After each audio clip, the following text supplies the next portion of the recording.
Baba Askofu Mkuu wa shamba la Askofu la Mungu, mapadre, watawa na shemasi. Sifa Yesu Kristo. Sina maneno mengi ya kuweza kuyaongea leo. Ni jambo la kwanza kumshukuru Mungu na shukuru jimbo kuu la Dar es Salaam kwa malezi mazuri, na vile sio kwamba nitakimbia tanang'ania hata kama wanitaji nitasema bora kwa lolote lile ambalo litanitatiza. Tuombeane Mungu mwenyewe tutegemeze katika yote. Tumsifu Yesu Kristo.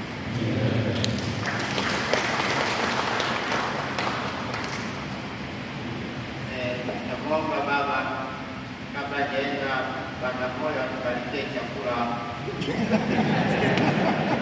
Alafu chakula tunakula kutoka mlango huu nyuma ya kanisa wanaita Makutini. Kishaandaliwa kiko tayari. Alafu naomba Baba Msomba pamoja na Askofu Mkuu na Baba Mchamungu kuweza kupata picha ya kumbukumbu ya pekee hapa mbele kwa siku hii ya pekee sana. Kwa jina la Baba na Roho Mtakatifu. Bariki Mungu wetu sisi na chakula chetu, tupate nguvu za kutumikia vyema. Kwa jina la Baba na